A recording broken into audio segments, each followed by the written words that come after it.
వీక్షకులందరికీ నమస్కారం. అందరికీ నూతన ఆంగ్ల సంవత్సర శుభాకాంక్షలు. చాలా మందికి క్యూరియాసిటీ ఉంటుంది, వచ్చే సంవత్సరం గ్రహగతుల్లో ఏమైనా మార్పులు ఉన్నాయా? అసలు నిజానికి క్యూరియాసిటీ ఉన్నా లేకపోయినా తెలుసుకోవాల్సినటువంటి విషయం ఏంటంటే గ్రహగతులు ఎలా ఉన్నాయి. ఈ దీర్ఘ సంచార గ్రహాలను బట్టి చూసేటువంటి ఈ సంవత్సర ఫలితాల్లో ఈ 2025వ సంవత్సరం జనవరి 1వ తారీఖు నుండి డిసెంబర్ 31 వరకు ఏ గ్రహాల తాలూకు అనుకూలత, ఏ గ్రహాల తాలూకు ప్రతికూలత మన మీద ఉంది అని తెలుసుకోవడం ద్వారా ఒక నిర్దిష్టమైనటువంటి ఒక ఆలోచన వస్తుంది. పలానా గ్రహం మనకు అనుకూలంగా ఉంది, పలానాది ప్రతికూలంగా ఉంది అని ఒక ఇయర్ని ప్లాన్ చేసుకోవచ్చు. ఉదాహరణకి గురువు అనుకూలంగా ఉన్నట్టయితే ఆ సంవత్సరంలో నూతన వస్తువులు, వాహనాదులు, ఉద్యోగంలో ఎదుగుదల, లేదా ఏదైనా ఇల్లు కట్టుకోవడము, సంతానం కలగడం, వివాహాది శుభకార్యక్రమాలు జరగడం, ఇటువంటి వాటి మీద ఎక్కువ ప్రభావాన్ని చూపిస్తారు. శనేశ్వరుడు అనుకూలంగా ఉంటే ఆర్థిక స్థితిగతులు మెరుగుపడుతూ ఉండడం, రాజకీయ లబ్ధి ఉండడం, జనాకర్షణ కలగడం, వ్యాపారాభివృద్ధి కలగడం, విదేశీయానం కలగడం, ఇటువంటివన్నీ కూడా జరుగుతాయి. రాహుకేతువుల అనుకూలత వల్ల కూడా చాలా రకాలైనటువంటి సమస్యలు, అటు మాతృ వర్గం నుండి ఏదైనా ఆస్తిపాస్తులు రావాల్సి వచ్చినా, మాతృపితృ భ్రాతృ శాపాదులు ఉన్నా, లేదా మరి ఏ ఇతరత్ర వంశపారంపర్య ఆస్తుల నుండి ఏదైనా తగాదాలు ఉన్నా అటువంటి వాటి నుండి బయటపడడానికి, శత్రు రోగ రుణ బాధల నుండి బయటపడడానికి, అనారోగ్య సమస్యల నుండి బయటపడడానికి కూడా ఈ గ్రహ సంపత్తి చాలా ముఖ్యంగా ఉపయోగపడుతుంది. కాబట్టి ఈ 3 కీలకమైన గ్రహాలు ఏ విధంగా యోగిస్తున్నాయి, ఈ సంవత్సరం ఒక విశేషమైనటువంటిది ఏంటి అంటే దాదాపుగా 3 దీర్ఘ సంచార గ్రహాలు కూడా మారుతూ ఉన్నాయి. ఎప్పుడు ప్రతి సంవత్సరం ఏమవుతుంది అంటే గురువు కానీ రాహువు కానీ, ప్రతి సంవత్సరం గురుడు మారతారు, గురుడితో పాటు అప్పుడప్పుడు శని మారతారు, లేదా గురుడితో పాటు అప్పుడప్పుడు రాహువు మారుతారు. ఈ సంవత్సరం ఏమవుతుంది అంటే 3 గ్రహాలు కూడా మారుతూ ఉన్నాయి. అంటే గురువు మే నెల 15వ తారీఖు దగ్గర నుండి మిథున రాశిలోకి ఆయన సంచారం చేస్తారు. శనేశ్వరుడు ఈ సంవత్సరం మార్చి 30వ తారీఖున కుంభరాశిని వదిలిపెట్టి మీనరాశికి వెళ్తారు. అలాగే రాహువు మే 21వ తారీఖున మీనరాశిని వదిలిపెట్టి కుంభంలోకి వెళ్తారు. రాహుకేతువులు వక్రంలో ప్రయాణం చేస్తారు కాబట్టి వెనక్కి వెళ్తారు. సో ఒకే నెలలో 2 పెద్ద గ్రహాల మార్పు. అదేంటి? మే నెలలో గురు రాహువుల యొక్క మార్పు, దానికి మునిపే ఈ మార్చి 30వ తారీఖున శని మార్పు. కాబట్టి ఇది చాలా కీలకమైనటువంటి సంవత్సరం. చాలా గ్రహగతుల్లో మార్పులు, 3 గ్రహాల్లోనూ దీర్ఘ సంచార గ్రహాలు, అంటే రాహుకేతువులు అంటే 2 కింద లెక్కేసుకుంటే 4 గ్రహాలు.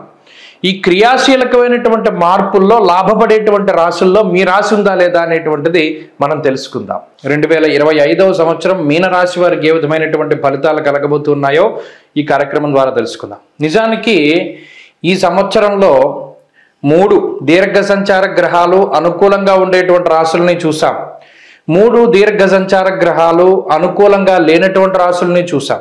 మీనరాశి వారిది చాలా డిఫరెంట్ పరిస్థితి. అటు 3 గ్రహాలు అంటే గురుడు కానీ శని కానీ రాహువు కానీ అనుకూలించకపోయినప్పటికీ కూడా ప్రతికూలించేటువంటి స్థానాల్లో ఉన్నారు. అది చాలా ఇబ్బందికరమైనటువంటి విషయం. కాబట్టి గోచారంలో ఈ సంవత్సరం అంటే 2025లో కొంత వెనకబడి ఉన్నటువంటి రాశుల్లో మీనం ఒకటి. కానీ ఈ సంవత్సరం వీరు ఒక విషయాన్ని బలంగా గుర్తుపెట్టుకోవాలి.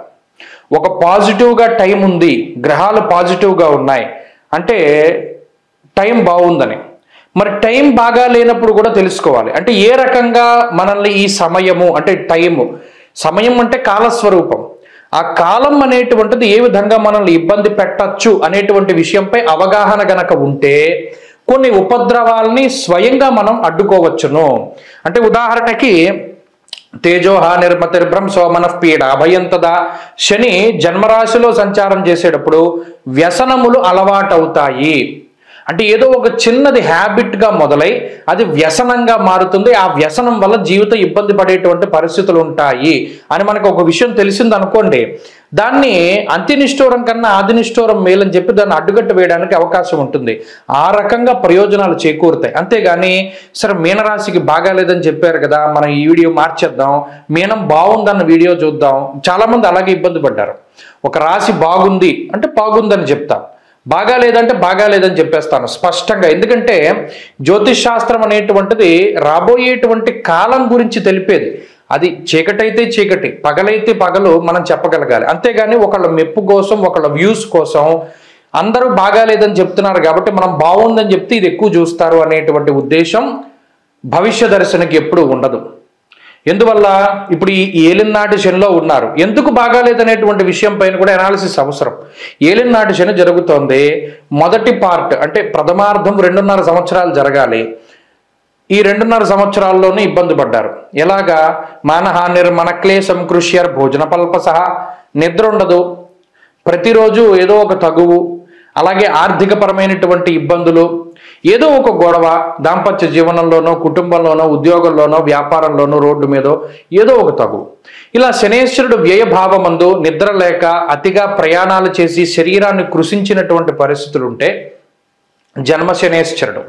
తేజో హానిర్మతిర్భ్రంశో మనఃపీడా భయం తదా.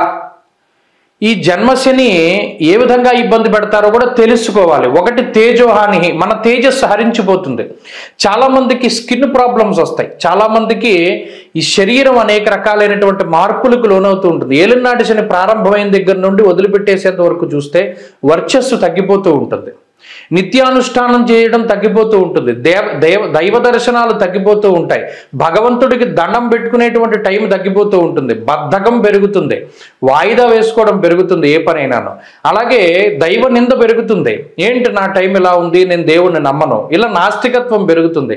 అందువల్లనే వర్చస్సు తగ్గిపోతూ ఉంటుంది అన్నారు. అలాగే మతిర్భ్రంశో, మానసికమైనటువంటి చాపల్యం పెరుగుతుంది. ప్రత్యేకించి ఏదైనా ఒక పనికొచ్చే పని చేయడు కానీ ఒక పనికిరాని పనికి ఎంత కష్టపడతాడో ఈ ఏలినాటి శనిలో. మరి ఆ చాపల్యం, మానసికమైనటువంటి చాపల్యం పెరుగుతుంది. ఈజీ మనీ కావాలి, ఈజీగా పేరు ప్రతిష్టలు రావాలి, చాలా కష్టపడకుండా ఏ పనైనా పూర్తి అవ్వాలి అనేటువంటి ఒక ఆలోచన వస్తుంది. ఈ ఈజీ మనీ కోసమని కష్టపడకుండా ఏదైనా సాధించడానికి ప్రయత్నం చేసి బొక్కబోర్లా పడి ఉన్నది పోయి మన దగ్గర ఉంచుకున్నది పోయి అన్నట్టు మన దగ్గర ఉన్న డబ్బు పోతుంది, వచ్చే డబ్బు కూడా పోతుంది అనమాట. పేరు ప్రఖ్యాతలు పోయి సమాజంలో అభాసు పాలవడం, ఇలా ఈజీ మనీ కోసం ఎంపర్లాడేలా చేస్తాడు శనేశ్వరుడు. భగవద్ దర్శనానికి కానీ దైవారాధనకు కానీ సమయం ఇవ్వడు. మనఃపీడా భయంతద, అనవసరమైనటువంటి భయాన్ని కలగజేస్తాడు. మానసికమైనటువంటి భయం ఎక్కువగా ఉంటుంది. అలాగే బంధువులతోటి విరోధాన్ని, ముఖ్యంగా ఇందాక చెప్పుకున్నట్టు వ్యసనాలకి కారణమవుతారు. వ్యయంలో రాహు ఉన్నప్పుడు కూడా కార్య విఘ్నం ప్రవాసం చ అన్నారు. అంటే స్థానచలనము, ఉన్న ప్రాంతాన్ని వదిలి వేరే ప్రాంతానికి వెళ్ళడము, అలాగే ప్రత్యేకించి వ్యసనాల ద్వారా ధనాన్ని ఖర్చు పెట్టుకోవడము. 500 సంపాదిస్తే దాంట్లో 400 వ్యసనానికి పోతాయి. ఆ 100 రూపాయలు తీసుకెళ్ళి ఇంటికి ఇవ్వడం, అందులో కూడా ఆ 100లో కూడా ఇంకో జోదంలోనూ ఇంకో దాంట్లోనూ పెట్టి పాడు చేయడం, ఇలా కావాలని అప్పులు పాలైపోతూ ఉంటారు. అనవసరంగా కొన్ని విషయాల్లో ఇన్వాల్వ్ అయి పాడు చేసుకుంటూ ఉంటారు. అటు గురుబలం కూడా లేదు, అంటే చెప్పేటువంటి వాళ్ళు కూడా ఉండరు. కాబట్టి మీనరాశి వారు ఈ సంవత్సరం మొత్తం చాలా జాగ్రత్తగా ఉండాలి. ప్రయాణం చేసేటప్పుడు, ఆరోగ్యపరంగా, ఆర్థికంగా, ఉద్యోగ మార్పులు చేసేటప్పుడు చాలా జాగ్రత్త. ఏం చేయాలి? వీటన్నిటికీ ఒక సొల్యూషన్. ఈ దానాలు, జపాలు, తపాదులు, హోమాదులు కాకుండా డైలీ మనం చేయగలిగేది ఏమైనా ఉందా అంటే ఒకటి క్రమశిక్షణ. మీనరాశి వాళ్ళు క్రమశిక్షణ వదిలిపెట్టకుండా ఉండండి. మీకు సంబంధం లేనివి మీకు సంబంధం లేని దానిలాగే ఉండండి. మీకు రానిది నాకు రాదని చెప్పేయండి. మొహమాటానికి వెళ్ళకండి. ఏదైనా ఒక నిర్ణయం కఠినంగా తీసుకుంటే దాన్ని ఫాలో అవ్వండి. అలాగే ప్రత్యేకించి వ్యసనాల జోలికి వెళ్లకుండా ఉండడానికి ప్రయత్నం చేయండి. అంతేకాక చెప్పుడు మాటలు వినకండి, మౌనంగా ఉండండి. ఎంత తక్కువ మాట్లాడితే అంత మంచిది. తక్కువగా తినండి, తక్కువగా మాట్లాడండి, తక్కువగా పడుకోండి, తక్కువగా వ్యాయామం చేయండి. వీటి ద్వారా ఏలినాటి శని ఏమీ చేయలేదు. మీరు ఎన్ని దానాలు చేసినా, ఎన్ని హోమాదులు జపాదులు చేసినారా అనేటువంటి ఫలితం వీటి వల్ల వస్తుంది, క్రమశిక్షణ వల్ల వస్తుంది. రేపు చేయాల్సిన పని వాళ్ళే పూర్తి చేసుకోండి. ప్రెషర్ తగ్గించుకోండి, రుణాన్ని పెంచుకోకండి. శక్తిని మించి ఏది కూడా అహంకారానికి పోకుండా అవసరానికై ఖర్చు పెట్టండి, ఆడంబరానికి ఖర్చు పెట్టకండి. ఇవన్నీ కూడా మీరు క్రమశిక్షణతోటి మెలగగలిగితే మంచి ఫలితాలు వస్తాయి. ఎందుకంటే 3 దీర్ఘ సంచారం ప్రతికూల గ్రహాలుగా ఉన్నాయి కదా, 3 దీర్ఘ సంచార గ్రహాలు ప్రతికూలంగా ఉన్నాయి. జాతకంలో దశాంతర దశలు బాగుంటే ఇది యోగిస్తుంది. జాతకంలో కూడా దశలు బాగా లేకపోతే మరీ ఇబ్బంది పడిపోతారు. కాబట్టి చాలా జాగ్రత్తగా క్రమశిక్షణతోటి జీవనాన్ని సాగిస్తే ఈ గ్రహస్థితి ఏమీ చేయలేదు. అన్నిటినీ కూడా మానవుడు సంకల్పం చేస్తే సాధించలేనిదంటూ ఏదీ లేదు. కాబట్టి భయపడకుండా ధైర్యంగా ఉండి ఎదుర్కోవడానికి ప్రయత్నం చేస్తే అన్ని మంచి ఫలితాలు వస్తాయి. మరి దైవ బలాన్ని కూడా పెంచుకోవడానికి ఏం చేయాలి? ఇందాక నేను చెప్పినట్టు శని ఆదివారాలు ఎప్పుడు వస్తే అప్పుడు మద్యం, మాంసం వీటిని వదిలిపెట్టేసేయండి. చెప్పులు వేసుకోకుండా శనివారం ప్రత్యేకించి నడుస్తూ ఉండండి. నూనె పదార్థాలు బయటవి తినకండి. శనివారం, ఆదివారం 2 రోజులు కూడా ఏకభుక్తం చేయండి. సాధ్యమైనంత వరకు ఉడకబెట్టినటువంటి పదార్థాలను మాత్రమే ఆ 2 రోజులు తినడానికి ప్రయత్నం చేయండి. ప్రతిరోజు ఆంజనేయ స్వామి సింధూరం తప్పనిసరిగా పెట్టుకోండి. ఇంత బొట్టు పెట్టుకోండి. ఆంజనేయ స్వామి బొట్టు కనబడితే గ్రహపీడలు ఏమీ చెయ్యవు. అలాగే ప్రతిరోజు హనుమాన్ చాలీసా చదవండి. ఈ గ్రహస్థితి మీనరాశి వాళ్ళని ఏమీ చేయలేదు. ఖచ్చితంగా ఇవి 41 రోజులు కానీ 42 రోజులు కానీ పాటించి చూడండి. నిజానికి ఇప్పటికే ఏదైనా బాధపడుతూ ఉంటే వాటి నుండి బయటపడడానికి చక్కటి అవకాశం వస్తుంది. స్వస్తి.